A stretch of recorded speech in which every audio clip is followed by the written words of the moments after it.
É, galera, esse episódio de Dandadan talvez tenha sido o primeiro episódio que eles deram uma segurada. A gente começa o episódio com o Okaru sentindo ciúminho. No episódio anterior, a Momo tava morrendo de ciúme da Aira. E agora foi a vez do Okaru, que viu o amigo de infância da Momo aparecer, um cara mais alto, mais forte, aparentemente mais bonito do que ele, então logicamente ele ficou com ciúme, pô. Todo mundo ficaria nessa situação, ainda mais porque a gente tá sabendo que é o primeiro amorzinho do Okaru. Então ele não tem tanta experiência assim, ele não é tão vivido, é óbvio que ele vai ter ciúme nessa situação, mas por sorte do Okaru, digamos assim, o cara é extremamente bobo, velho, idiota. Ele fica fazendo um monte de poses ridículas e é bem estranho o cara mesmo. Mas por incrível que pareça, mesmo ele fazendo todas essas coisas extremamente ridículas, sendo até mesmo inconveniente em certas situações, a gente vê ele na escola, por exemplo, falando alto, levantando, fazendo um monte de coisa que eu acho que seria desagradável.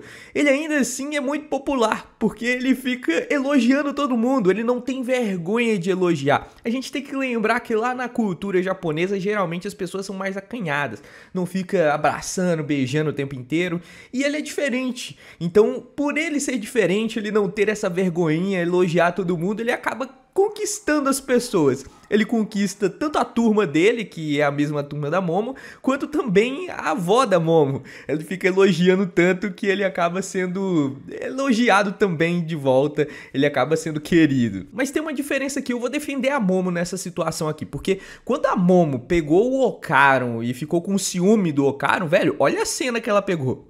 Convenhamos, eu acho que é uma cena muito mais explícita e que deixaria todo mundo com muitos ciúmes. Agora, o do Okaru não. O do Okaru, a Momo não fez absolutamente nada. Simplesmente veio o cara morar na sua casa. Que tá certo. Ele tá morando na mesma casa da pessoa que você gosta. Então fica uma situação que dá ciúmes mesmo. Mas a Momo tinha muito mais motivo pra ter ciúmes do Okaru do que o próprio Okaru da Momo. Ainda assim, eu acho que a Momo percebeu que o Okaru ficou um pouquinho pra baixo. E foi lá pro ataque. Foi lá tentar animar o Okaru de certa forma, e no momento em que ele ia se despedindo, ela foi lá, chamou ele, falou pra ele dar um tchau, então é bem bonitinho. A Momo é um pouquinho menos introvertida, então ela sabe lidar um pouquinho melhor com essa situação, então foi bem bonitinho. A Momo aqui representou, a Momo foi muito bem nessa parte. O Okaru que ficou cego pelos ciúmes nessa situação aqui. Bom, na escola, de novo, o Okaru estava com ciúmes, isso aqui no dia seguinte, né? Ele estava com muitos ciúmes, e aí ele decidiu ir treinar sozinho de novo, treinar para ficar mais forte, ficar mais bonito, para chamar um pouquinho mais de atenção, né? Porque ele se vê como um nerd sem autoestima, e aí ele tá tentando ganhar essa autoestima com a musculação. Eu admito que eu já fiz isso, então eu entendo o Okaru. Ele foi lá se esconder, fazer agachamentos, ficar um pouquinho mais forte, e como a Momo sabia que ele ia pra lá fazer exercício, então ela foi lá, ela foi atrás do Okaru. Então é mais uma vez um momento bonitinho da Momo, só que o Didi também persegue a Momo e vai atrás da Momo. Aparentemente o Didi está afim da Momo também. A diferença é que a Momo não está nem um pouco afim do Didi, então eu acho que dá um incentivo maior pro romance entre a Momo e o Okaru. Porque se ela tivesse um pouquinho afim do Didi, aí sim poderia dar alguma coisa, mas ela não tá nem aí pra esse cara, ele que persegue ela e acaba dando o ciúme do Okaru. E pra piorar a situação do Okaru, ele também conhece muito a Momo, afinal são amigos de infância, e mesmo ela não dando bola, ele ainda consegue agradar ela, que no caso foi através do leite especial lá que ele arranjou, que provavelmente é o leite que a Momo gosta, chamou a atenção da Momo e a Momo foi lá. Ela só vê o cara como um amigo mesmo, mas ele agrada, então ela dá um pouquinho de atenção a ele, não que ela esteja afim do Didi, não é isso. Ela sempre está deixando claro que o relacionamento que ela quer ter é com o Okaru. Mas, com certeza, do lado do Okaru, do ponto de vista do Okaru, ele fica com um pouquinho de ciúme, cara. Ele sabe o que tá fazendo, o Didi é experiente, o Didi é bom na parada, ele é só um merda. É essa visão que o Okaru tem. Só que isso daqui tá parecendo um anime de romancezinho, né? Tá muito estranho. O Dandadan não é assim. E Dandadan se provou não ser assim. Porque na próxima cena a gente vê um manequim, não, é aquele negócio de ciências, eu não sei nem como chama isso daqui, manequim de ciências, sei lá, um negócio assim, vivo, que sai correndo, gritando, berrando, é um personagem muito engraçado, diga-se de passagem, e agora sim Dandadan começa a ficar estranho de novo, ele sai correndo, o Didi tenta salvar a Mombo nessa cena, ele acha que ela tá correndo perigo e pula pra tentar salvá-la, mas na realidade o manequim só queria sair de lá, ele não tava nem aí pra essas pessoas. Ainda assim, por ele saltar a Momo, ela acaba percebendo que ele tem uma certa bola dourada. Que coisa bizarra de se falar. E por isso eles começam a perseguir esse manequim. Eles acreditam que esse manequim está vivo por ter a bola do Okaru. A Momo então agarra com o seu poder esse manequim e ele não para, ele continua correndo, arrastando a Momo e o Didi. Okaru leva um tempinho, mas vai atrás também. O que é bem engraçadinho aqui é que ele tira a sua meia, o seu tênis, talvez para não estragar, né? Porque ele ganha altas velocidades, eu acho que estragaria o seu calçado. Então ele separa no cantinho o seu tênis para só depois sair correndo. E nesse momento a gente tem muitas cenas extras, o que é sempre muito bom, mas aqui, só para ser perfeccionista, vem a primeira falhazinha ou queda do Dandadan, porque se a gente for comparar essa cena de ação com as outras cenas de ação, claramente eles deram uma enxutada aqui. Eles não investiram tanto nessa cena, até porque não é uma cena tão chamativa, não é uma cena que é tão legal assim, então eles deram uma economizada na animação. Por várias vezes a gente vê quadros estáticos nessa corrida e eles reutilizaram várias coisas, como por exemplo a musiquinha da corrida lá que a gente já teve no segundo episódio, mais ou menos. Então eles reutilizaram alguns conceitos que eles já tinham utilizado, então isso daqui é a primeira vez que eles fazem algo assim, eu acredito.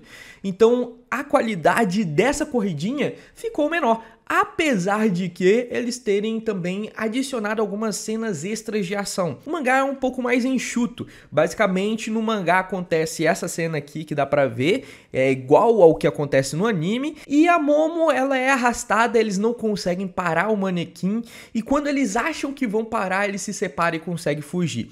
Então, aqui tem uma cena de perseguição um pouquinho maior, um pouquinho mais completa no anime. Ainda assim, por mais que tenha mais cenas, foram cenas mais simples, coisa que não estava vindo a acontecer em Dandadan. Agora não me entenda mal, não quer dizer que tá ruim, eu tenho que fazer uma crítica porque faz parte do meu trabalho. Se deu uma diminuída na qualidade, eu tenho que falar, fazer o quê? Mas não que o episódio tenha ficado ruim, pelo contrário, o episódio foi muito divertido. Eu achei muito engraçado, eu me diverti vendo esse episódio mesmo com a queda de qualidade. Pra falar a verdade, eu tenho até mesmo que elogiar. Se eles tinham um orçamento um pouco reduzido que não dava pra colocar qualidade extrema em todas as cenas, como o Kimetsu no Yaiba faz, eles escolheram uma ótima cena para diminuir a qualidade, porque o próximo episódio é o último, então eles têm que dar um foco muito maior nesse episódio do que no penúltimo, que não acontece tanta coisa. Então, se for para eles utilizarem a real qualidade que eles estão guardando pro último episódio, foi uma excelente escolha. Ainda assim, eu tenho que falar, não foi o que a gente estava acostumado a ver de Dandadan, deu uma quedinha aqui. No final das contas, esse manequim se mostrou ser um oponente extremamente poderoso, porque além de correr numa velocidade parecida com o do Okaru, o Okaru em nenhum momento conseguiu dar a volta nesse manequim, parar esse manequim através da sua velocidade, fazer alguma coisa através da velocidade. O manequim sempre se mostrou estar mais ou menos à altura do Okaru, então ele já tem uma velocidade que não é normal. Esse cara aqui, esse manequim, realmente é diferenciado. Além disso, ele também conseguiu escapar de certa forma do poder da Momo, o que não é muito comum. Então, apesar dele parecer bobo, né, parecer ser um oponente que não deve se levar muito em consideração, ele se provou ser muito diferenciado. E além disso, o que é uma notícia boa para todo mundo, ele também é um oponente do bem, porque ele fez tudo isso para encontrar o seu amor. No final das contas, o que ele queria mesmo era se se juntar ao manequim fêmea que tinha sido jogada no lixo. Então ele foi lá atrás do seu grande amor e se declarou pro seu grande amor, o que chamou a atenção do Ocaron. Isso daqui eu acho que foi o momento em que o Ocaron percebeu, ele acordou de fato, porque até então o Ocaron estava com muito ciúme e com a autoestima lá embaixo, porque ele não tá acostumado a ter uma autoestima elevada, é compreensível. Mas no momento em que o manequim acabou se declarando, ele percebeu a importância, ele percebeu que tem que lutar também, que ele acabou encontrando algo valioso e que ele não deve deixar o Didi, por mais que seja uma pessoa que ele considera ser mais afortunada fisicamente, também ser melhor ali com as palavras, esse tipo de coisa, ainda assim ele não deve abrir mão do seu amor que ele descobriu. Então ele vai começar a lutar pela Momo a partir de agora, depois de ouvir essa declaração do manequim. Então, além de ser um oponente interessante, também foi muito importante pro Ocaron acabar descobrindo o que deve fazer a seguir. E por fim disso tudo, a gente também tem a revelação que o motivo deles terem seguido esse manequim, que era a bola dourada dele, era nada mais, nada menos do que uma brincadeira de criança, talvez. Os alunos, que o manequim tá lá na aula de ciências, né? Então os alunos que viam o manequim provavelmente pintaram a bola dele de dourado. Que bizarro, mas foi isso que aconteceu, então não era a bola do Ocaron. Não sei por que esse manequim acabou ganhando vida no final das contas, né? Tem que explicar isso daí, ou se é que vai explicar, mas tem um motivo pra ele acabar ganhando vida, que eu não sei qual é. Se não foi pela bola do Ocaron, deve ter sido outra coisa, eu não sei o que é, mas tá aí, o bicho simplesmente saiu correndo, a gente tem que ver o porquê. Já no próximo episódio, a gente vai ter também uma coisa que é bem interessante, é o final do episódio, não vai ter um desfecho, isso daqui vai ser uma apresentação para um dos maiores arcos de Dandadan, um dos arcos mais legais, diga-se de passagem, que tem a ver com a história do Didi. Então essa história do Didi é bem legal, vai ser uma segunda temporada com um arco, vai começar com um arco muito bom. Então vai ser só uma introdução, e nessa introdução a gente vai ter alguns personagens que trouxeram certas polêmicas. Dandadan é cheio de coisa, né, cheia de coisa diferente, mas esse episódio foi o episódio com maior polêmica de todos de Dandadan, porque tem certos personagens que não são bons, que tem umas faces parecidas com alguns políticos chineses, e eles são personagens ruins. Então eu quero ver o que eles vão fazer, né? Será que eles vão mudar a aparência desses personagens, deixar um pouco mais genérico, ou vai parecer com o que está no mangá e ser polêmico de novo? A gente vai ter que esperar a próxima semana para descobrir. Mas fato é que o próximo já é o último, infelizmente, e eu queria mais de Dandadan. E por isso, se você também quer mais de Dandadan, tem um vídeo aqui com o mangá, o review do mangá de Dandadan. Então clica aqui caso você queira saber o que está acontecendo hoje em Dandadan.